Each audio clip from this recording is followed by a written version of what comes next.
نحمده ونصلي ونسلم على رسوله النبي الكريم وعلى آله وأصحابه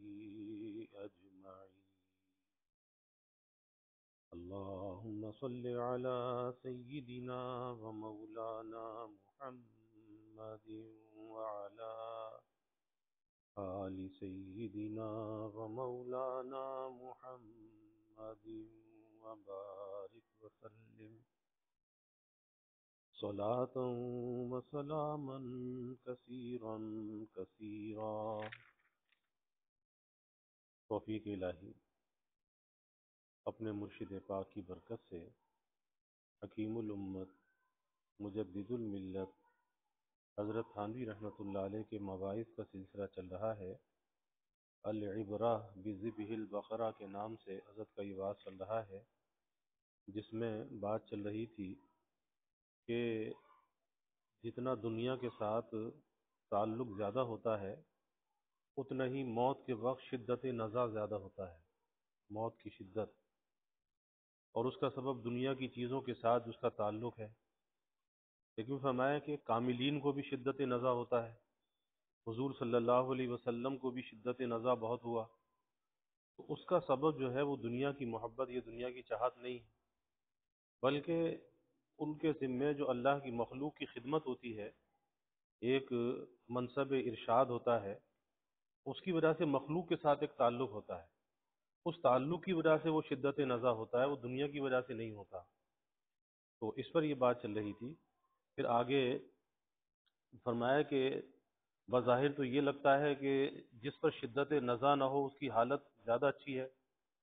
اور جس پر شدت نزع ہے اس کی حالت کم معلوم ہوتی ہے. لیکن فرمایا کہ یہ انبیاء کے مشابہ ہے. اور دوسری بات یہ ہے کہ جو صاحب ارشاد ہوتا ہے،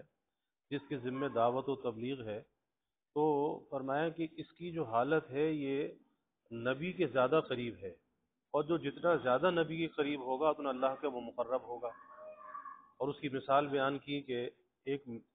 محمود غزنوی کا ایک تو وزیر تھا حسن میمندی، کہ جسے مملکت میں تصرف کرنے کا پورا اختیار تھا، جو چاہے کرے، خزانے میں سے جو چاہے استعمال کرائے. اور ایک ایاز تھا، ایاز جو ہے کوئی منصب والا تو نہیں تھا لیکن اس کا مقرب تھا. تو دونوں کے اندر اتنا فرق تھا کہ کبھی ایاز جو بات بادشاہ سے کر لیتا تھا وہ حسن محمدی نہیں کر سکتا تھا، اور کبھی حسن محمدی کو بھی کوئی بات کرنی ہوتی تھی ایاز کی خوشامد کرتا تھا کہ بادشاہ سے یہ بات کہہ دو. کیا وجہ تھی؟ کہ اسے قرب حاصل تھا. اس پر یہ بات چل رہی تھی. فرمایا کہ یہ وہ شخص ہے کہ جسے سلطنت میں کوئی بھی عہدہ حاصل نہیں، اور امور سلطنت میں ایک پیسے کا تصرف کا اسے اختیار نہیں، مگر تقرب کی یہ حالت ہے کہ حسن میمندی بھی اس کی خوشامد کرتا ہے کہ بادشاہ سے یہ بات کہہ دو، یہ سفارش کر دو. بس سالک کو اپنے لیے کسی تجویز کا حق نہیں کہ میرے ساتھ یہ ہونا چاہیے، یہ ہونا چاہیے، نہیں. سالک کو اپنے لیے کسی تجویز کا حق نہیں، خدا تعالیٰ کے سپرد کر دو اپنے آپ کو، وہ جو چاہے کرے، خواہ صاحب سلسلہ بنا دے یا درباری بنا لے، ان کی مرضی ہے، وہ جو چاہے کر لے. ہر کسے راہ ہر کارے ساختن میل او اندر دلش انداختن، کہ جس کسی شخص کو کسی کام کے لیے مقرر کرتے ہیں اسی کی طرف اس کا میلان اس کے دل میں ڈال دیتے ہیں. جس کام کی اب دنیا کے اندر بھی بہت سے لوگ کام کرتے نظر آتے ہیں، کوئی پلمبر ہے، کوئی بڑھئی ہے، کوئی الیکٹریشین ہے، کوئی ملازمت کر رہا ہے، کوئی تجارت کر رہا ہے. تو اس کام کی رغبت، جس سے جو کام لینا چاہتے ہیں اس کی رغبت اس کے دل میں ڈال دیتے ہیں، اس طرف میلان ڈال دیتے ہیں، اسی کام پہ وہ لگ جاتا ہے. سرکاری باغ میں جو درخت بھی ہے وہ عمدہ ہی ہے. کوئی درخت آم کا ہے جس سے مخلوق کو نفع ہوتا ہے، اور کوئی درخت گلاب کا ہے جس کے پھولوں کو خاص بادشاہ کی میز پر لا کر رکھا جاتا ہے. گلاب کو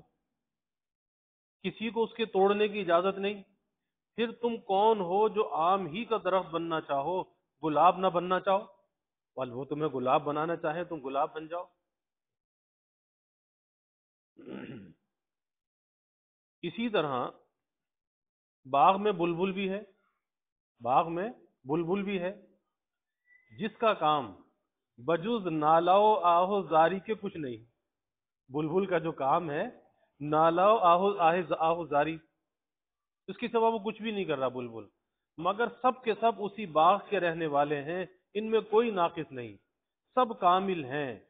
وہ حالت مختلف ہے لیکن ہیں سب کامل۔ بگوش گل چے سخن گفتائے کہ خندہ است،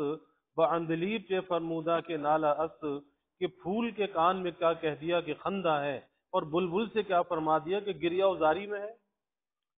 اور مولانا فرماتے ہیں گرب علم آیم ما ایوان اوست، درب جہل آیم ما زندان اوست، گرب خواب آیم مستانو ایم، ور درب بیداری بدستاؤں ایم، کہ اگر علم تک تمہاری رسائی ہو جائے،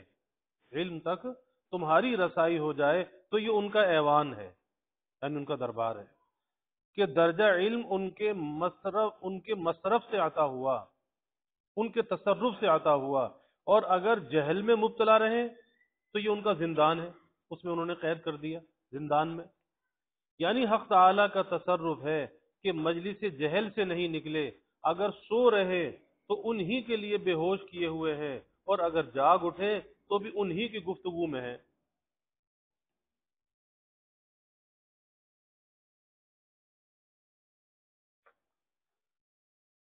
ان کو اختیار ہے جس حال میں چاہے رکھیں،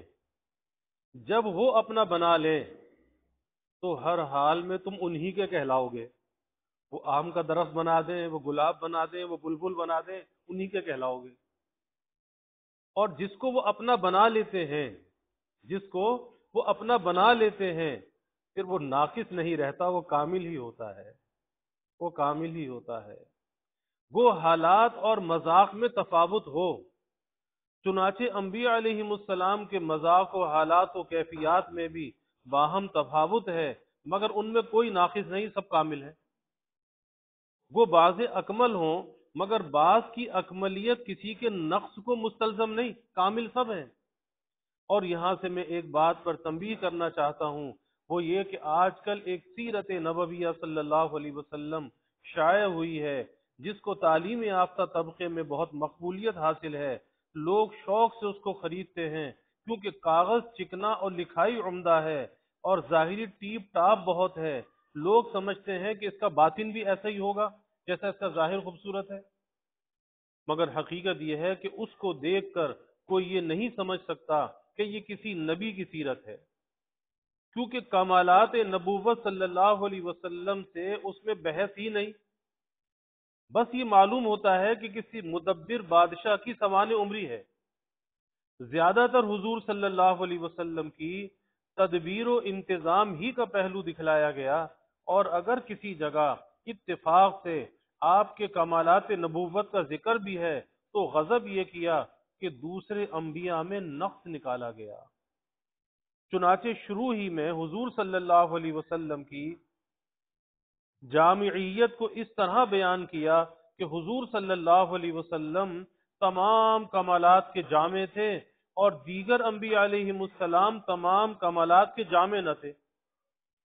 کسی میں کوئی صفت تھی اور کوئی نہ تھی۔ چنانچہ حضرت نوح علیہ السلام کی بابت دعویٰ کیا کہ وہ رحم سے خالی تھے، اور دلیل میں یہ واقعہ پیش کیا کہ انہوں نے اپنی قوم کے لیے سخت بد دعا کی تھی، رب لا تذر علی الارض من الکافرین دیارا، اے پروردگار زمین پر کفار میں سے کسی بسنے والے کو نہ چھوڑیے، سب کو تباہ کر دیجیے۔ تو یہ کتنی بڑی گستاخی ہے کہ نبی کو رحم سے خالی کہا جائے، انا للہ و انا الیہ راجعون۔ رہی دلیل تو اس کا جواب خود نص میں موجود ہے کہ نوح علیہ السلام نے 950 برس تک اپنی قوم کو سمجھایا۔ غور کیجئے کہ سمجھانے کی بھی تو کوئی حد، اتنی مدت تک ان کی اذیتوں پر صبر کرنا یہ تھوڑی بات ہے، ذرا کوئی کر کے تو دکھلائے، 900 برس تو کیا 9 ہی برس میں حقیقت معلوم ہو جائے گی۔ تو 900 تو نوح علیہ السلام کا یہ تھوڑا رحم ہے کہ اتنی مدت تک قوم کی بدحالی اور ایذا رسانی پر صبر کرتے رہے اور بد دعا نہ فرمائی۔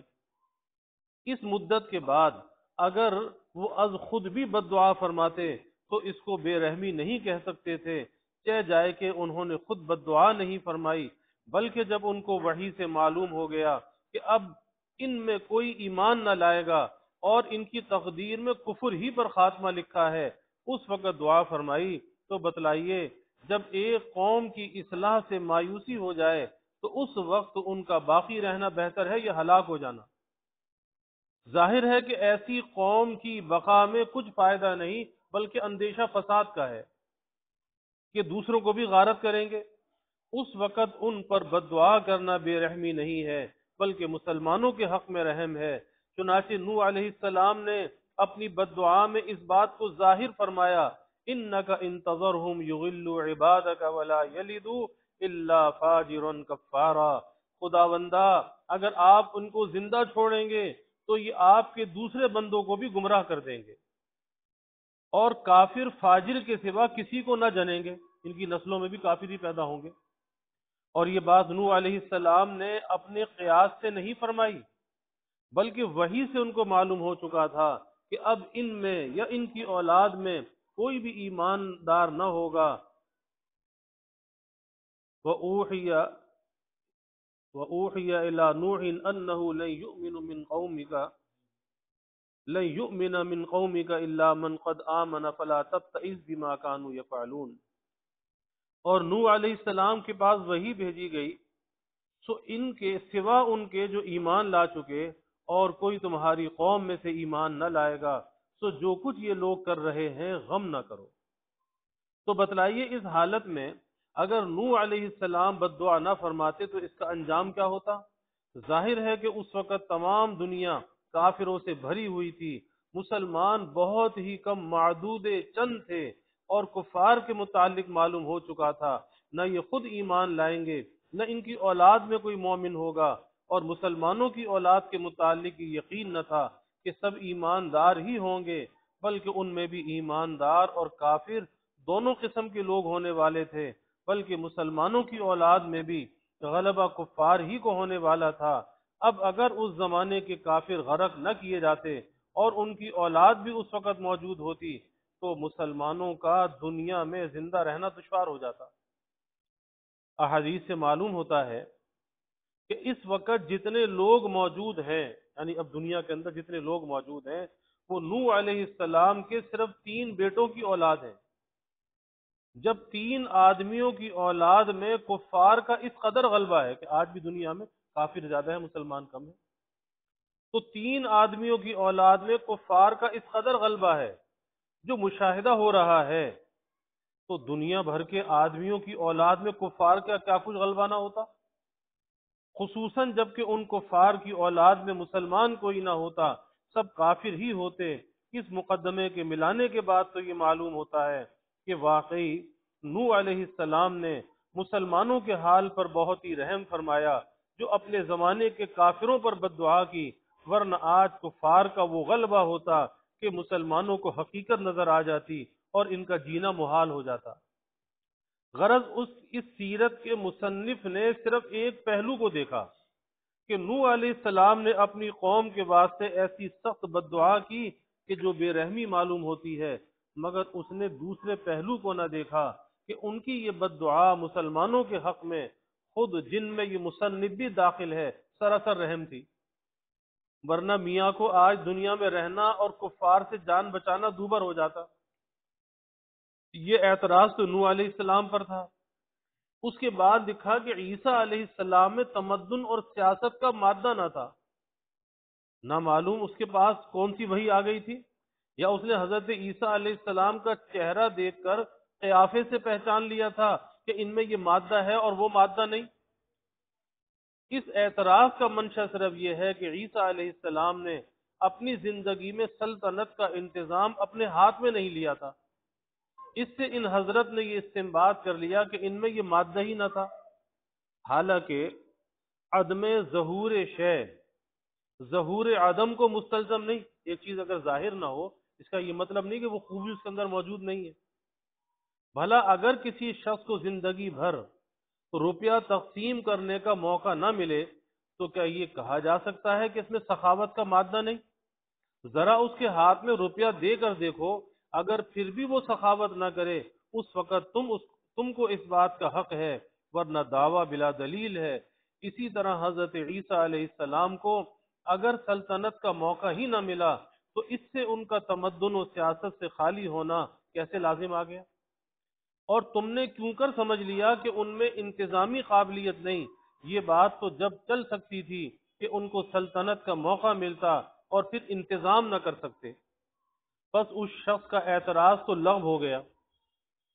اب میں ثابت کرتا ہوں کہ حضرت عیسیٰ علیہ السلام میں تمدن و سیاست اور انتظامی قابلیت بدرجہ کمال موجود ہے، گو اس جوہر سے ابھی تک کام نہیں لیا گیا، اور اس دعوے کی دلیل یہ ہے کہ رسول اللہ صلی اللہ علیہ وسلم فرماتے ہیں کہ تمہارا کیا حال ہوگا اس وقت جب کہ عیسیٰ ابن مریم علیہ السلام تمہارے اندر آسمان سے نازل ہو کر آئیں گے اور عادل اور منصف ہو کر حکومت کریں گے۔ جب نازل ہوں گے، دوبارہ نزول مسیح ہوگا، تو پھر عادل اور منصف ہو کر حکومت کریں گے۔ تو حضور صلی اللہ علیہ وسلم نے اس وقت سے مسرت ظاہر فرمائی کہ عیسیٰ علیہ السلام مسلمانوں میں حکومت کریں گے، اور آپ ان کے متعلق عدل و اقساط کی خبر دے رہے ہیں۔ اور ظاہر ہے کہ عدل و انصاف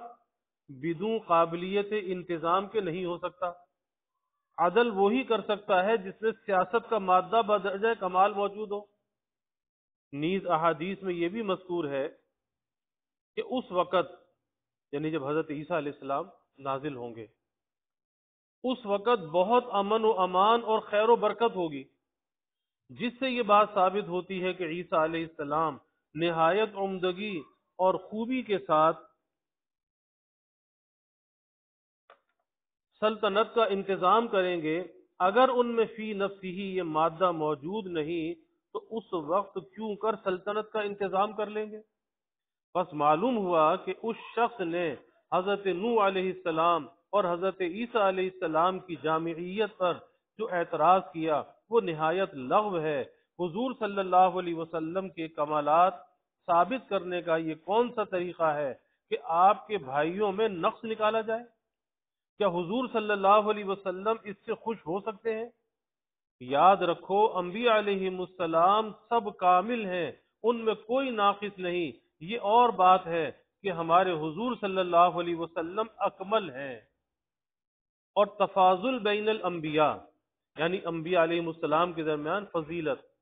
تو اس سے اسی واسطے منع کیا گیا کہ حضور صلی اللہ علیہ وسلم کو اپنے بھائیوں کی تنقیص گوارا نہیں، کیونکہ حضور کی اتنی تعریف کرے کہ دوسرے انبیاء کو گرا دے، ان کی تنقیص کرنے لگے، آپ نے اس سے منع فرمایا۔ الغرض انبیاء علیہ السلام کے مذاق باہم مختلف ہیں، مگر کامل سب ہیں، اور ہر ایک کا مذاق خدا کے نزدیک مقبول ہے۔ اسی طرح صوفیہ میں تفاضل بین الانبیاء، بین الاولیاء سے بھی منع کیا، کیونکہ اولیاء اللہ بھی سب مقبول ہیں، اور جس کا جو مذاق ہے وہ خدا کو پسند ہے۔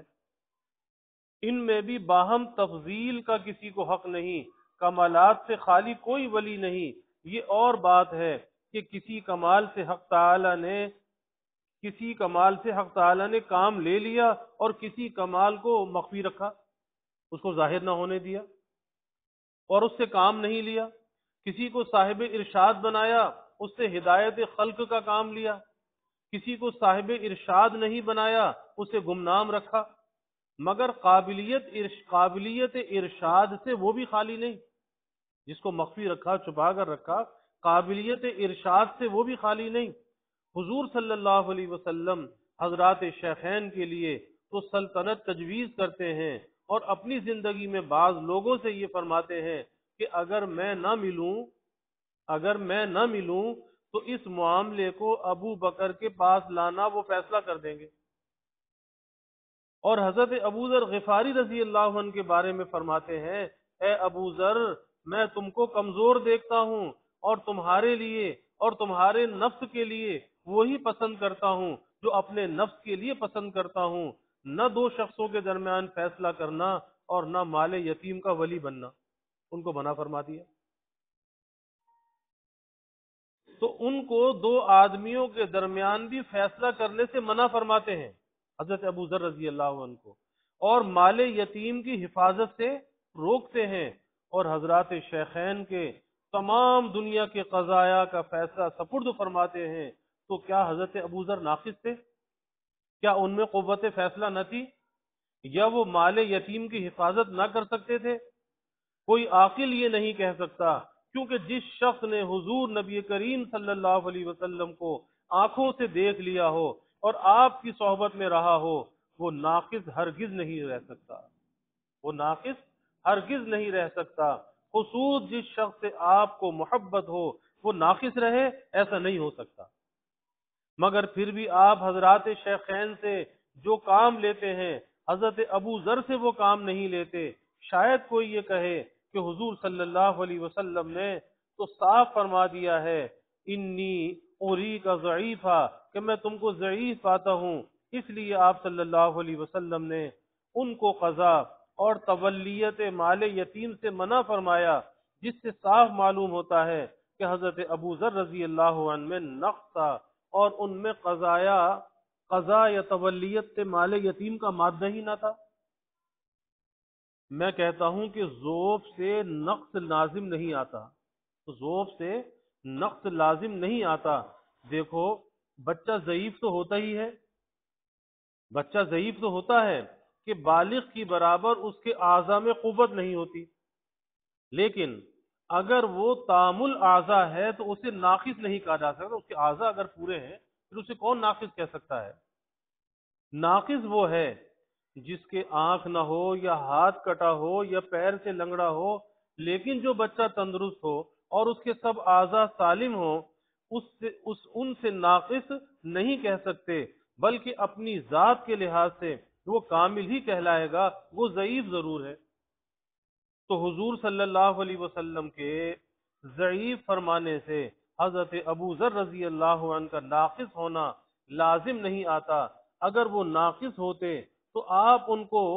فقید فرماتے، یعنی فقید القوی، فقید القوا یا فقیر فرماتے، مگر آپ تو ضعیف فرما رہے ہیں۔ پھر اس سے یہ کہاں معلوم ہوا کہ حضرت ابو ذر رضی اللہ عنہ میں استعداد قضا اور قابلیت تولیت یتیم نہ تھی؟ دیکھیے محققین کا مذہب ہے کہ ایمان زیادت و نقص کو قبول نہیں کرتا اور شدت و ضعف کو قبول کرتا ہے۔ ایمان زیادت و نقص کو قبول نہیں کرتا اور شدت و ضعف کو قبول کرتا ہے۔ اس سے معلوم ہوا کہ ضعف کا مقابل شدت ہے نہ کہ زیادت۔ نیز یہ بھی معلوم ہوا کہ ضعف اور نقص ایک نہیں بلکہ دونوں میں فرق ہے۔ پس حضرات صحابہ میں زائدہ نقص کوئی نہیں بلکہ سب کامل ہیں، اور جو کمالات حضرات شیخین میں تھے وہ ہر صحابی کے اندر مجتمع تھے۔ البتہ شدید و ضعیف کا فرق ضرور ہے،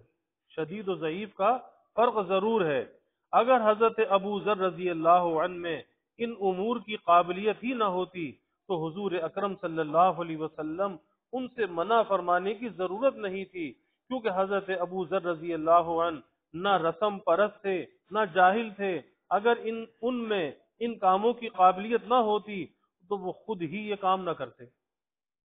کیونکہ عدم قابلیت کے ساتھ کسی کام میں ہاتھ ڈالنا یا تو جہالت سے ہوتا ہے یا اپنی ناقابلیت کی خبر ہی نہ ہو، یا رسم پرستی سے ہوتا ہے کہ رسماً وہ آدمی کام کر رہا ہے، کہ اپنی ناقابلیت کا علم ہے مگر انکار کرنے میں ہیٹی سمجھتا ہے۔ حضرت ابو ذر رضی اللہ عنہ ان دونوں باتوں سے منزہ تھے۔ اگر کسی کام کی قابلیت ان میں نہ ہوتی تو وہ ہرگز اس کام کو ہاتھ نہ لگاتے۔ پس حضور مقبول صلی اللہ علیہ وسلم کا ان کو منع کرنا اس کی دلیل ہے کہ ان میں قابلیت ضرور تھی مگر آپ نے اس قابلیت سے کام لینا نہیں چاہا،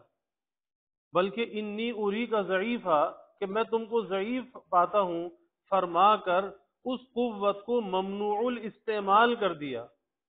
اور ہمارا اعتقاد تو یہ ہے اگر بالفرض حضرت ابو ذر رضی اللہ عنہ میں قابلیت بھی نہ ہوتی اور حضور صلی اللہ علیہ وسلم ان سے قضاء و تولیت کا کام لینا چاہتے تو حضور صلی اللہ علیہ وسلم کے امر کے بعد ان میں معاً قابلیت پیدا ہو جاتی، کیونکہ آپ کی شان یہ ہے گفتہ اللہ بود گرچہ از حلقوم عبداللہ بود، کہ اس کا کہنا خدا کا کہنا ہے اگرچہ بندے کی زبان سے نکلا ہے، اور حق تعالی کی شان یہ ہے داد اورا قابلیت شرط نیست بلکہ شرط قابلیت دادوست، فرماتے ہیں کہ اس کے دین کے لیے قابلیت شرط نہیں ہے بلکہ قابلیت کی شرط اس کی داد و دہش ہے، جس پر اپنا فضل فرما دے۔ کوئی لازمی نہیں آدمی قابل ہوگا تو اسی پہ فضل ہوگا، مگر آپ صلی اللہ علیہ وسلم نے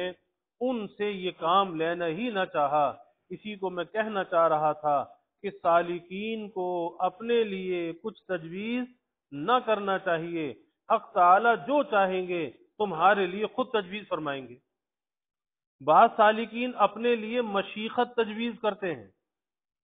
بعض سالکین اپنے لیے مشیخت تجویز کرتے ہیں، اور ذکر و شغل سے ان کا مقصود یہ ہوتا ہے کہ ہم کسی وقت شیخ و مقتدا بن کر مخلوق کی اصلاح کریں گے۔ یاد رکھو، جس کے لیے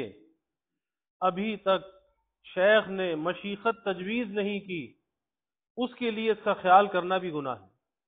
اس کے لیے اس کا خیال کرنا بھی گناہ ہے، جیسا کہ حضرت ابو ذر رضی اللہ عنہ کے لیے قضا بین الاثنین اور تولیت مال یتیم گناہ تھا، کیونکہ حضور صلی اللہ علیہ وسلم نے ان کے لیے تجویز نہیں فرمایا تھا۔ اسی لیے سالک کو شیخ کے ہاتھ میں مردہ بدست زندہ ہونا چاہیے۔ اگر وہ مستحبات سے بھی منع کرے، کوئی مستحب کام چھوڑ دو، مستحبات سے بھی منع کرے تو انقیاد و اطاعت ہی کرنا چاہیے، یقین ہونا چاہیے اور اطاعت کرنی چاہیے۔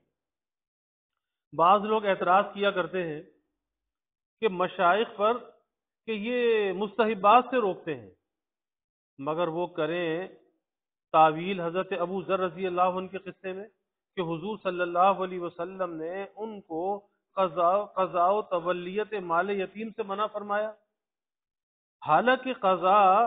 فرض کفایہ ہے اور تولیت مال یتیم بھی، جبکہ اس کا حق ادا کر سکتا ہو، اور یقیناً حضرت ابو ذر رضی اللہ عنہ اگر کسی یتیم کے مال کی حفاظت کرتے تو وہ ایسی احتیاط سے کرتے جس کی حد نہیں،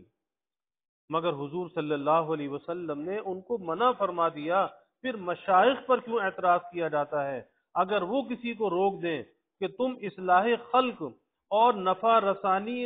مخلوق کا وسوسہ نہ لاؤ۔ اور سنیے،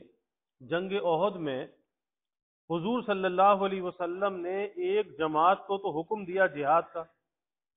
کہ صف بندی کر کے کفار کا مقابلہ کریں، تلوار چلائیں، اور ایک جماعت کو حکم دیا کہ مورچے پر خاموش بیٹھے رہیں۔ ایک پہاڑ کی گھاٹی تھی، اس پہ بٹھا دیا 50 آدمی کہ آپ خاموش بیٹھے رہیں، وہاں سے ہرگز نہ ہٹیں اور لڑائی میں شریک نہ ہوں، ہاتھ نہ ہلائیں۔ گویا ظاہر میں ان کو جہاد سے روک دیا، مگر حقیقت میں ان کا جہاد یہی تھا، ان کا جہاد یہی تھا۔ اس جماعت کے لیے میدان میں آ کر تلوار چلانا گناہ تھا۔ چنانچہ جنگ احد میں جو فتح کے بعد شکست ہوئی، حق تعالی نے اس کا ایک سبب یہ بھی بتلایا ہے کہ اس مورچے والی جماعت نے حضور صلی اللہ علیہ وسلم کے حکم کی مخالفت کی، اس لیے ہم نے فتح کے بعد تم کو شکست دے دی۔ وَعَصَيْتُم مِّن بَعْدِ مَا أَرَاكُم مَّا تُحِبُّونَ، اور تم کہنے پر نہ چلے بات اس کے کہ تم کو تمہاری دلخواہ بات دکھا دی تھی۔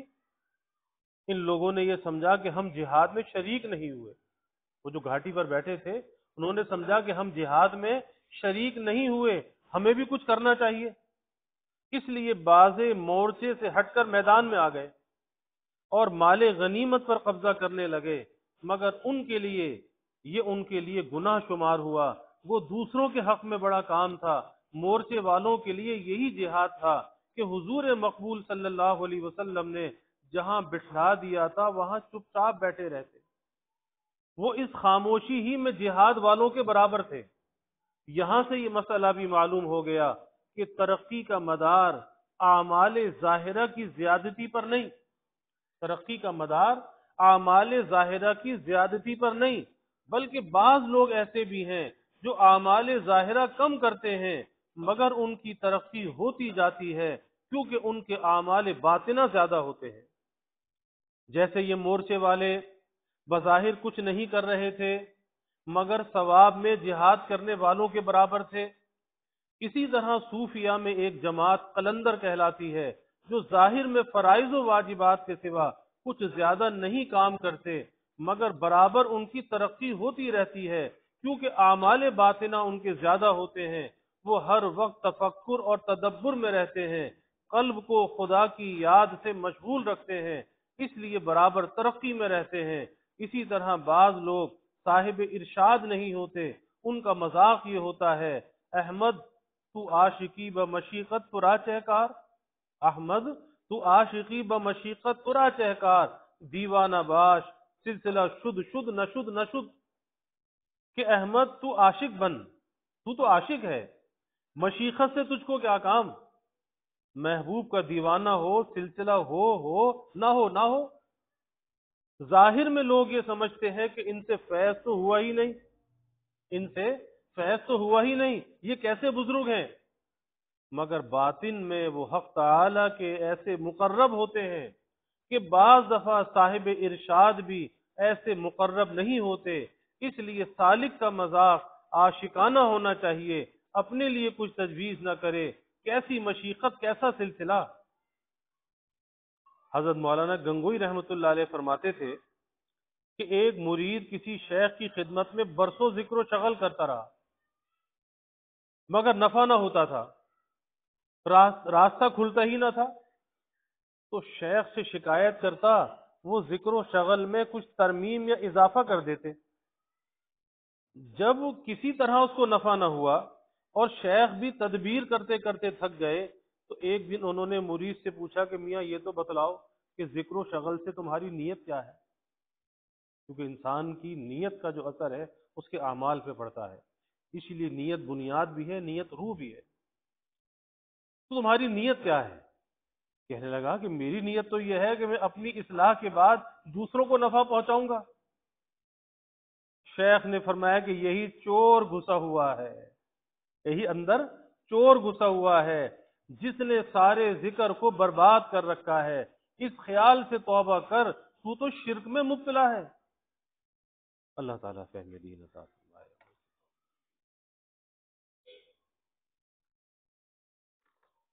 الحمد للہ رب العالمین والعاقبۃ للمتقین والصلاة والسلام علی اشرف الانبیاء والمرسلین، اللہم صل علی سیدنا و مولانا محمد وعلی آل سیدنا و مولانا محمد وبارک وسلم۔ ربنا آتنا فی الدنیا حسنہ وفی الآخرة حسنہ وقنا عذاب النار، ربنا اتمم لنا نورنا واغفر لنا انك على كل شيء قدير، اللهم اعنا على ذكرك وشكرك وحسن عبادتك، اللهم وفقنا لما تحب وترضى من القول والعمل والفعل والنية والهدى انك على كل شيء، اللهم انا نسألك الهدى والتقى والعفاف والغنى، اللهم إنا نسألك الصحة والعفة والأمانة وحسن الخلق والرضا بالقدر، اللهم أحسن عاقبتنا في الأمور كلها وأجرنا من خزي الدنيا وعذاب الآخرة، اللهم أرنا الحق حقا وارزقنا اتباعه وأرنا الباطل باطلا وارزقنا اجتنابه، اللهم إنا نسألك العفو والعافية والمعافاة الدائمة في الدين والدنيا والآخرة والفوز بالجنة والنجاة من النار، اللهم إنا نسألك من خير ما سألك منه نبيك سيدنا محمد صلى الله عليه وسلم، ونعوذ بك من شر ما استعاذك منه نبيك سيدنا محمد صلى الله عليه وسلم، وأنت المستعان وعليك البلاغ ولا حول ولا قوة إلا بالله، وجزى الله عنا محمدا صلى الله عليه وسلم ما هو أهله، وصلی اللہ تعالی وسلم علی النبی الکریم آمین۔